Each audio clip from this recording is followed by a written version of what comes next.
You could shorten your career path by 10 years by hiring the right coach. I'm curious to hear, for women, for example, how can we show confidence without having to worry that we're seen as too strong or aggressive? My biggest tip, I'm not going to say it's easy, but my biggest tip is to always... Jill Avey helps women leaders get promoted to the director and VP levels with the SisterSmart leadership programs. She does this by supporting her clients to develop their strengths, increase their influence, and improve team performance while navigating gender bias. Executive presence, we can sum that up. It's that special something about people that tells you that they're the leader. 90% of the time, it's the visible people that move up. It's not a reward for hard work. They're moving you up because they see that you can add value at the senior level. For somebody listening that feel that they're in that stuck level, what could be one or two things they can start doing differently? So how do we get more visible? The things that you could do, one of them is... Welcome back to the Diary of a CFO podcast. I'm your host, Wassia Kamon, and today's guest knows exactly what it takes to be seen, heard, and promoted, not just what you do, but for how you show up. Welcome to the show, Jill. Oh, thanks so much for having me. Of course, I will definitely love to spend our time talking a lot about executive presence. So starting with the basics, what is executive presence to you? Executive presence, we can sum that up. It's one of these very difficult topics. Like it's that thing that you know when you feel it, but it's hard to describe. And so that's kind of how we can sum it up is it's that special something about people that tells you that they're the leader. And it's really in how we hold ourselves. It's the energy that we bring off, but it's also a bunch of behaviors. And so you have to have both though. And there's a author and researcher, Sylvia Ann Hewlett, who is out of Harvard, and she's done an incredible amount of research on executive presence. She has a real simple model that's communication plus gravitas plus appearance. And that is kind of an easier way to think about it. You know, it gives us something to grab onto.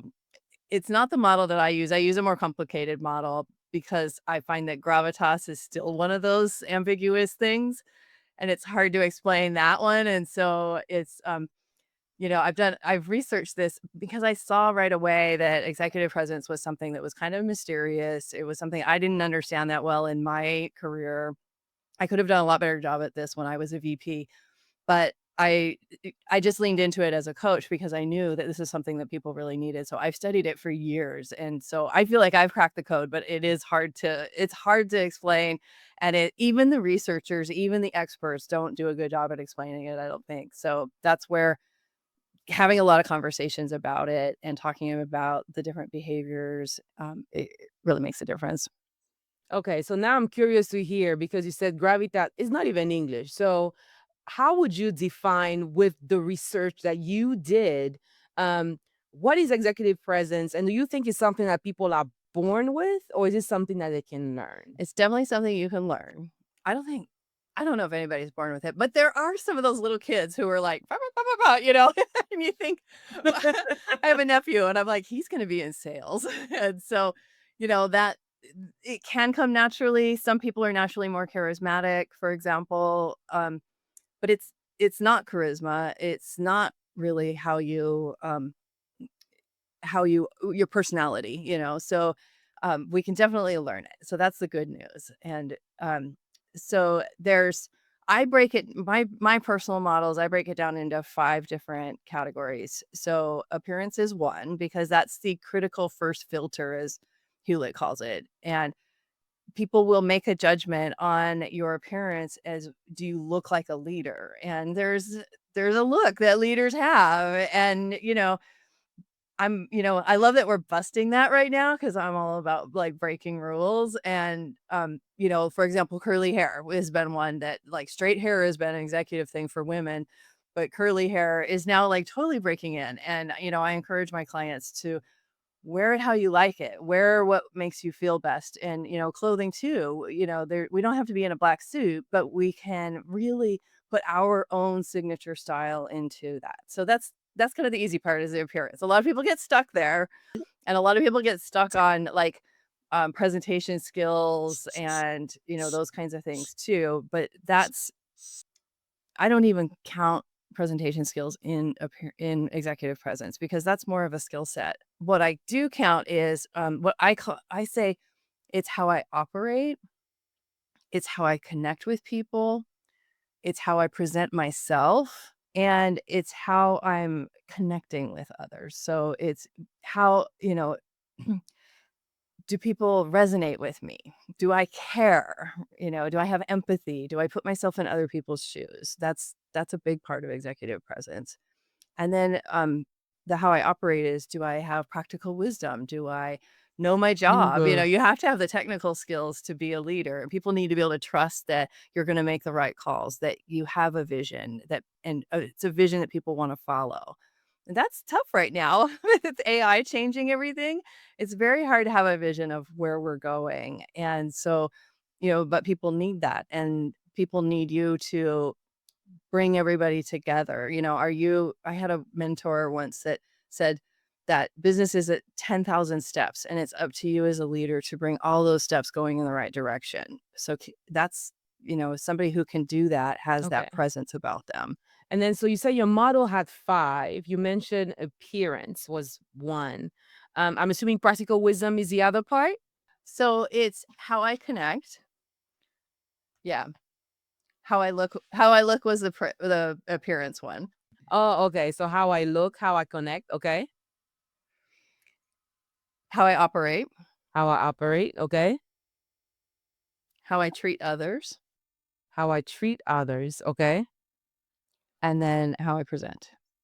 How I present. Okay. That's So like how I present myself, not how I present a presentation. So, yeah.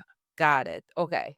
So when you mention how I operate, can you give me more here on how I So, yeah, so for me, that's how do I operate in the world? How am I doing my job?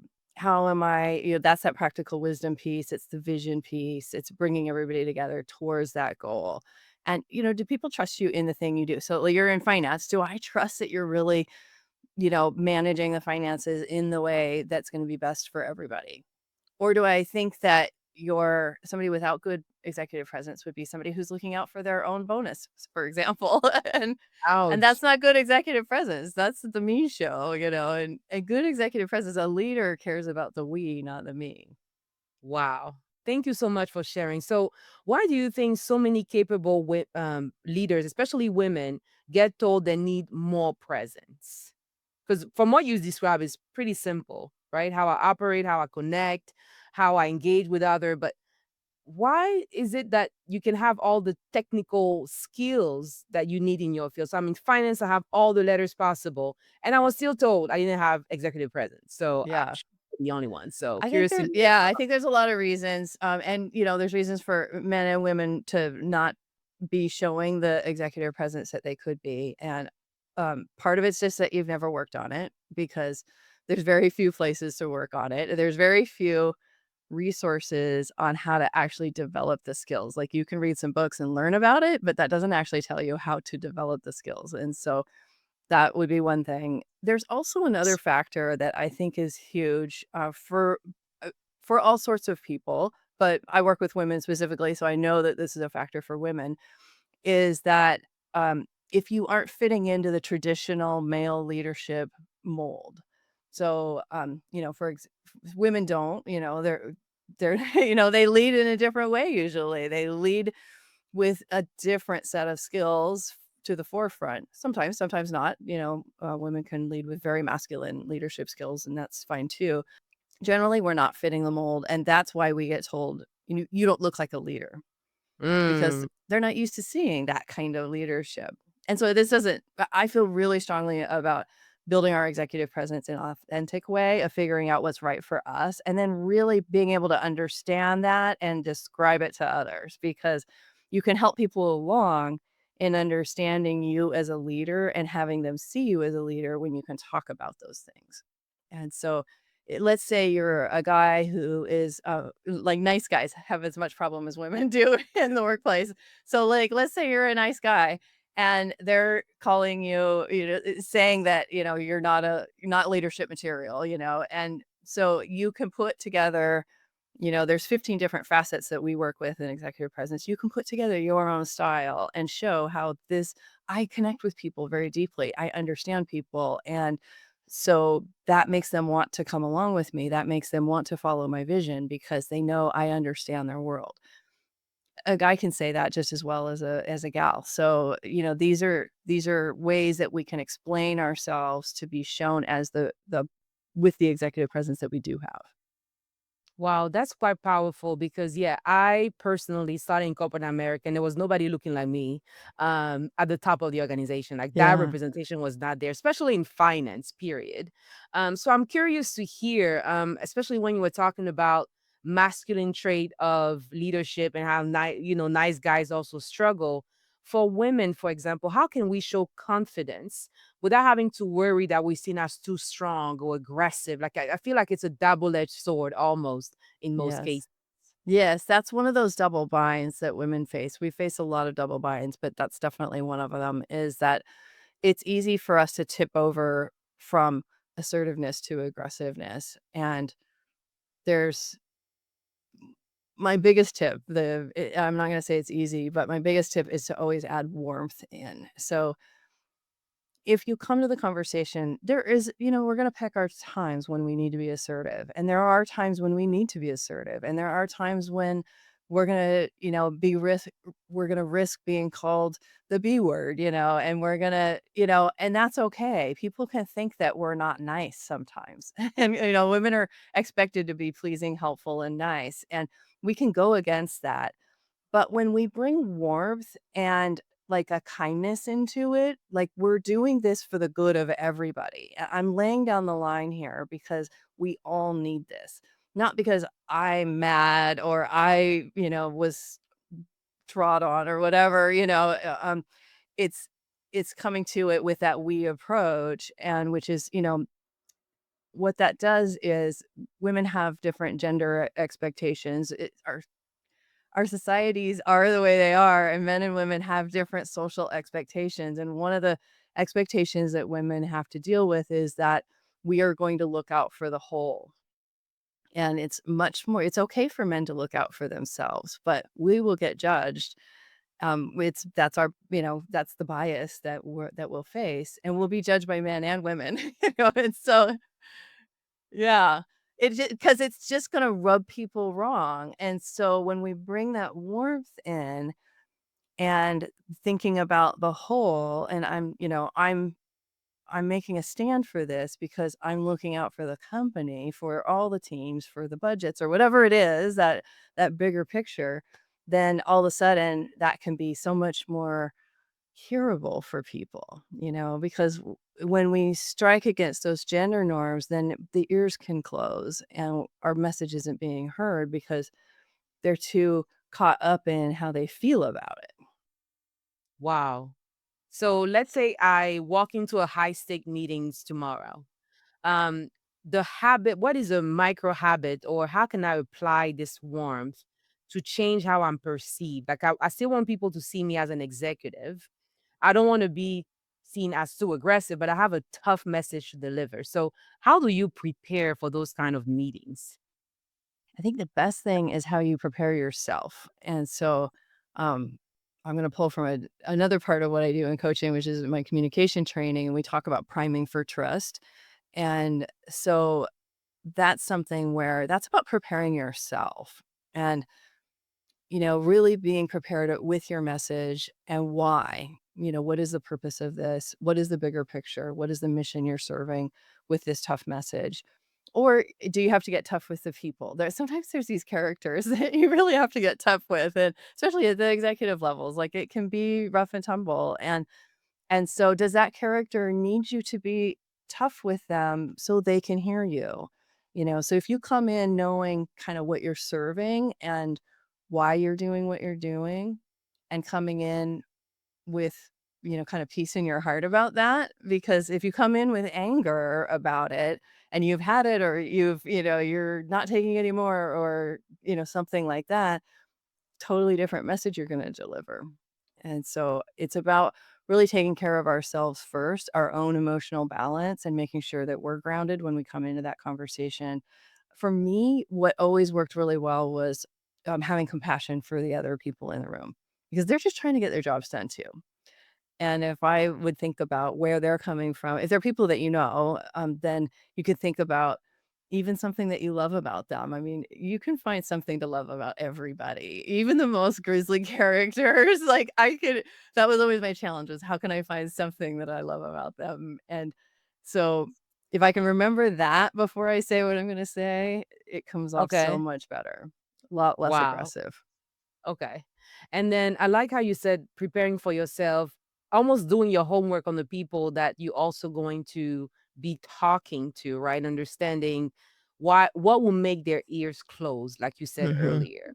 You've dealt with in your practice, you deal with a lot of women coming in. What are some of the things you usually say, don't do this or do more of this so that the ears stay open, so that your message actually land? One of the things that I think is really important with the opening the ears part is that people feel heard. And so, I mean, even with your, in your own family, right? I'll argue against my husband so hard until I feel heard. And I know he's doing the same thing. And, I've been a coach for a long time and I've been in personal development for a really long time. And we still do it. We still catch ourselves doing it. Yeah, it's so hard to listen. But that's why the prep is so important because when you when you prep yourself and you're ready for the questions that you're going to ask or at least have some ideas, you can change in the moment if you've already prepared yourself. But the more people feel listened to, the more you're asking them, you know, what's your viewpoint on that? Ears open wide up once feel heard, they feel you understand where they're coming from. It's much more likely that you're going to be listened to in a calm, you know, receptive manner if you've been listening first. And, sometimes it's hard to be the first one to go. Sometimes you want to be the one talking, but you have to think about what do I want out of this conversation? What is my goal? And sometimes it's, for you to do the work of doing the listening first. And, often you're going to get listened to a lot more when you've done that first. And that's a better conversation for everybody. True, and that's how you're able to show that to a partner in whatever problem you're trying to solve too. So, thanks for Absolutely. sharing that, which is hard for us introverts. So I'm an extrovert, I should say. It's hard for extrovert to listen. Like it's Yes. hard for us. So I'm an any extrovert too, so so any extra tip for the extrovert listening, but also for the introverts, right? Because sometimes we feel like having a strong executive presence is that charisma is presenting well. And if you're an introvert, can you have strong executive presence?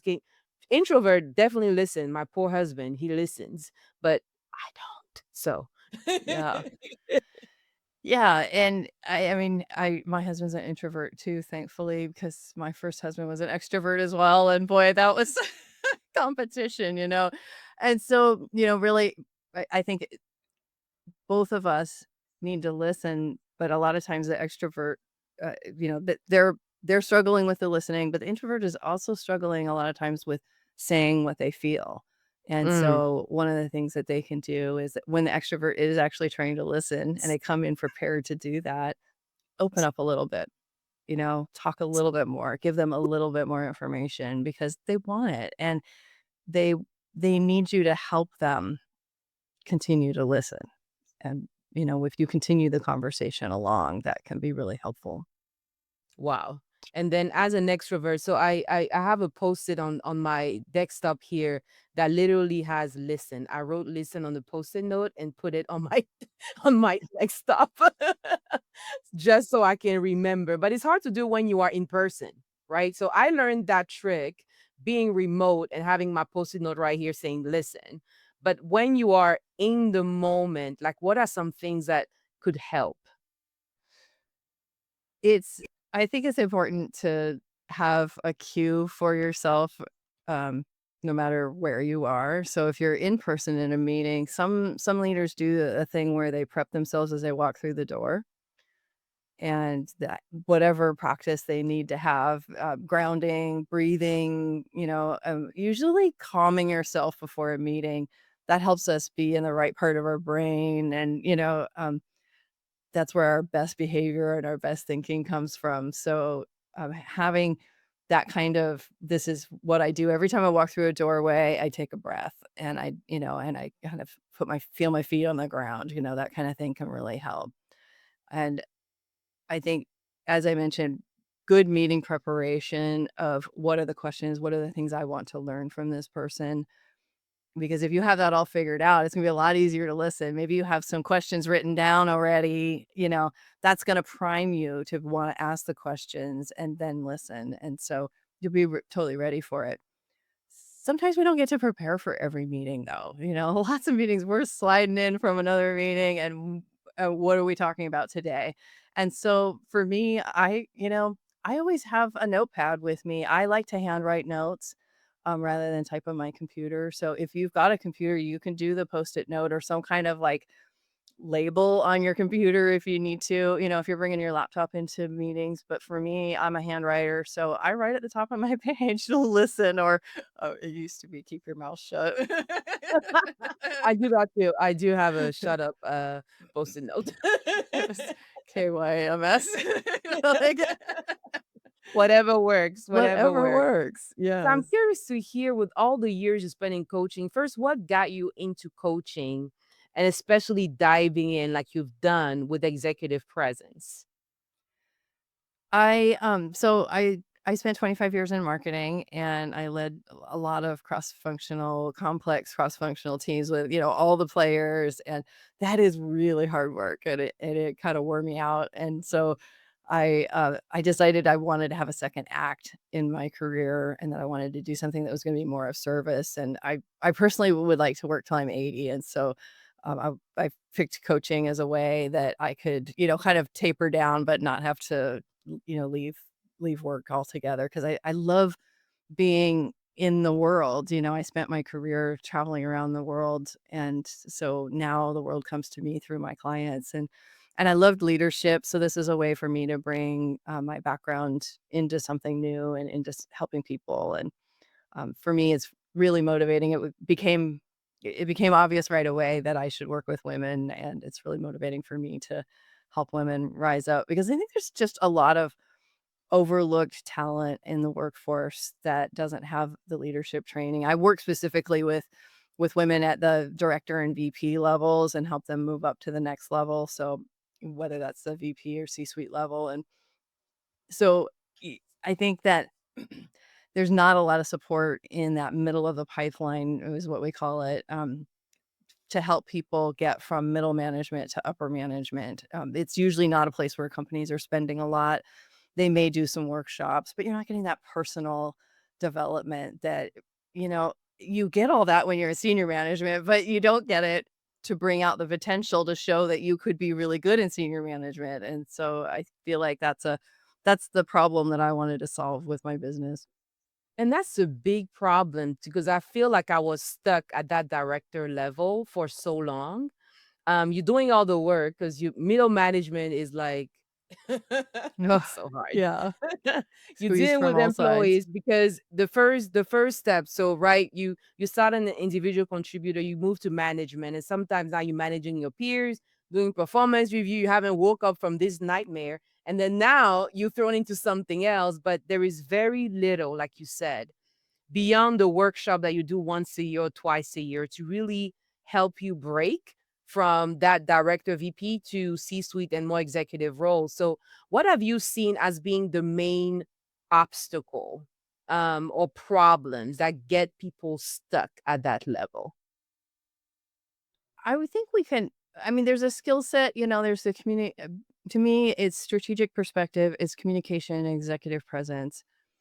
But and it's also self-awareness. So the first step is really understanding yourself and what it is that you're bringing that's special about you, and being able to talk about that, understanding your leadership style, and then developing that executive presence based off of what's special about you. And then when you have that package together, now you can bring that into the world. And so it all comes down to visibility in my mind, because If nobody knows what you're doing, so many people get stuck in the doing part and they're working harder and harder, hoping that somebody's going to notice and move them up. And once in a while that works. I'd say 10% of the time that works.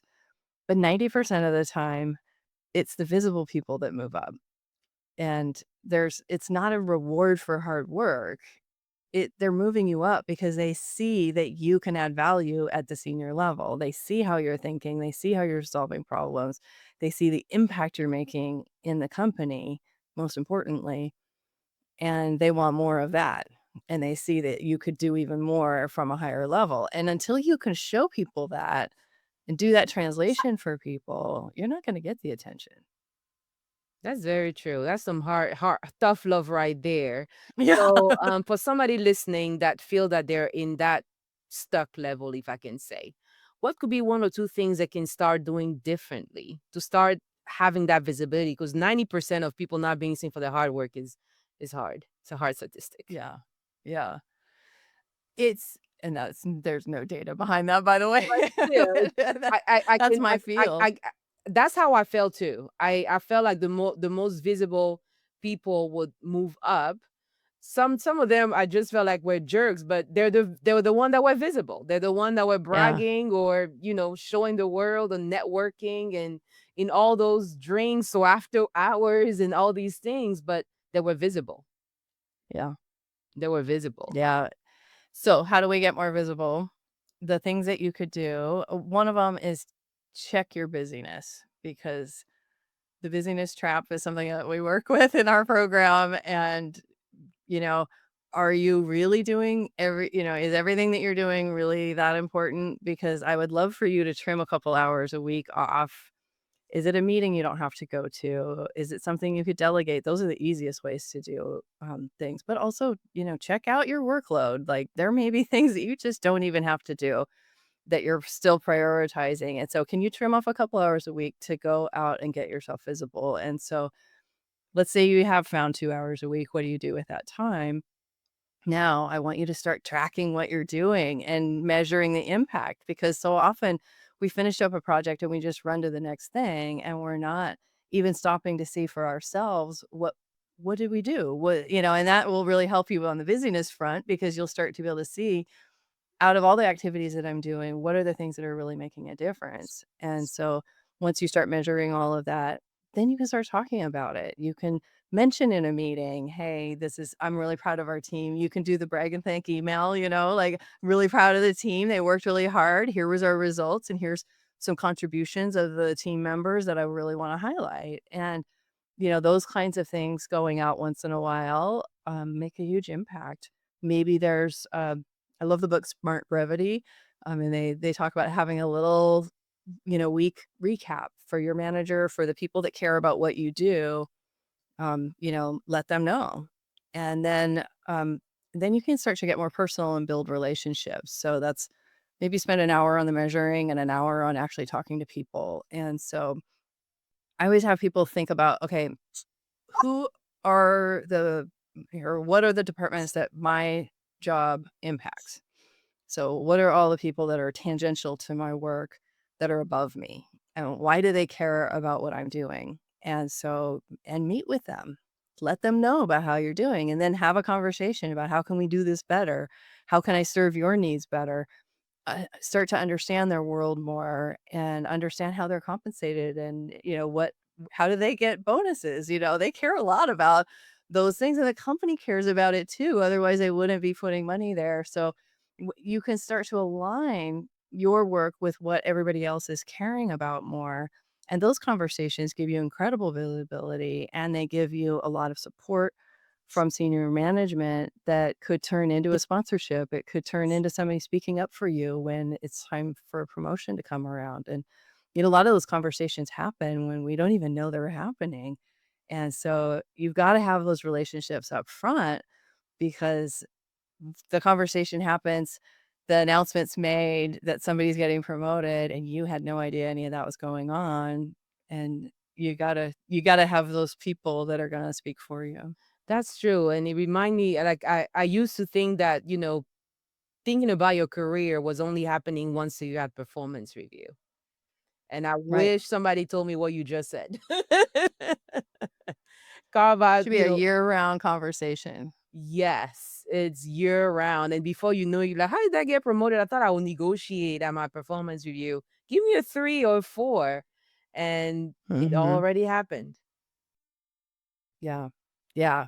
And so you wanna be laying all those seeds all year long and creating those relationships. They take a long time to create a relationship, and so, especially with senior leaders, you don't get a lot of access to them. You may have 15 minutes, 4 times a year, maybe that's it. So you gotta have a good story, and you gotta be fast with it, and you gotta have a couple good questions for them, and then you can circle back and let them know how it went, and that can, be the next conversation and the next one. So it's important to think about your career yourself. I think that's another mistake that a lot of people make is that if you wait till review time, your manager's in charge of your career and your company's in charge of your career, not you.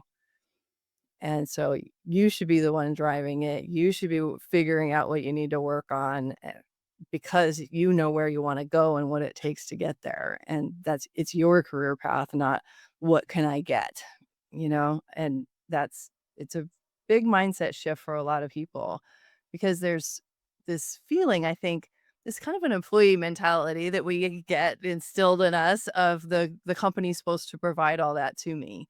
And, I mean, back in the day, companies did provide leadership training, but there's very few management tracks anymore and, rotations and things like that that used to happen. Like leadership's really in our hands now. And Very those budgets keep getting cut more and more. I mean, it's I doing don't know of any company that's finance expanding their Yeah. finance people. Yeah. It's Yeah, very it's a long-term investment that's hard it to see is. the return on, and, it's I get it, but that means that we need to do that work, and ultimately, no one cares about your career as much as you do. Your manager only cares a couple times a year. Like, they're not Very thinking true. about you all the time. Very true. Oh, I love that. But how did you get to that, if I can say, practical wisdom? Like, I'm curious, like, if you could go back to your younger self before you build this level of confidence, what would you tell young Jill when she was, in her maybe first 5 years of marketing? How do you build that confidence and that mindset shift of I have to be like the CEO of my career. I can't just be an employee waiting for others to help me. That's a hard question because when I was that young, the resources that we have now were not available. So if I think, I would love to rephrase that in what would I tell somebody who is starting their career now because there is so much help out there. Like I did all this by trial and error. Like there wasn't even business books when I started my career. Now we have so many books, so many things to listen to, podcasts, YouTube videos. There's so much resource for us. And, I always thought it was all about mentors, but mentors can only give you their viewpoint. But when you work with a coach, then that person, like, all I do all day, every day is think about how to move women from middle management to upper management. That's all I do. And it's all I've done for nearly 9 years. And so that's I've worked with over 200 women for over a year. Like I go deep into these careers. I know the blow by blow for sometimes many years. And no mentor can give you that. True.